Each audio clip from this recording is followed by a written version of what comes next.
মাছের গল্পের 19th এপিসোডে আপনাদের সবাইকে স্বাগত জানাই।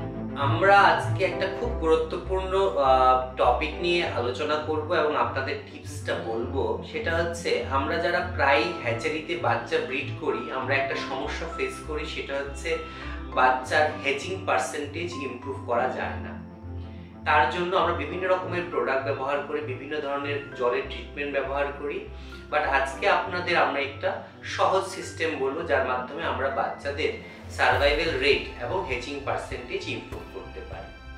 আমরা যদি 2 কেজি হর্তকি, তার সঙ্গে 250 গ্রাম খয়ের হচ্ছে যারা পান খান, পানের সাথে যে খয়ার ব্যবহার করেন সেই খয়ার, 250 গ্রাম খয়ার আর তার সাথে 2 কেজি হর্তকি যদি গুঁড়ো করে আপনি 100 লিটার ডিমের জন্য ব্যবহার করেন, সেই 2 কেজি হর্তকি এবং 250 গ্রাম খয়েরকে যদি 2 লিটার জলে গুলে ওভারনাইট রেখে দেন এবং সেই জলটাকে বাচ্চা হ্যাচিং করার 6 থেকে 8 ঘন্টার ফার্টিলাইজেশন হওয়ার পর সেই ডিমটাকে যদি 5 মিনিটের জন্য ওই সলিউশনে ডুবিয়ে রাখে আপনি হ্যাচিং ট্যাঙ্কে দেন, তাহলে আপনার হ্যাচিং পার্সেন্টেজ ইমপ্রুভ হবে।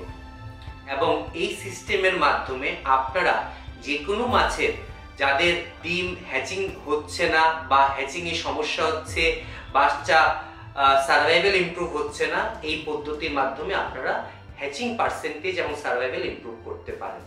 আশা করব এই টিপসের মাধ্যমে যারা হ্যাচারি ব্যবসার সাথে যুক্ত আছেন তারা এই টিপসটা ব্যবহার করে তার যে ভালো প্রভাব সেটা আপনারা নিতে পারবেন এবং মাছের গল্পের এপিসোডগুলোর সাথে এইভাবে আপনারা যুক্ত থেকে আমাদের আগামী দিন এপিসোডগুলোকে এগিয়ে নিয়ে যেতে সাহায্য করবেন।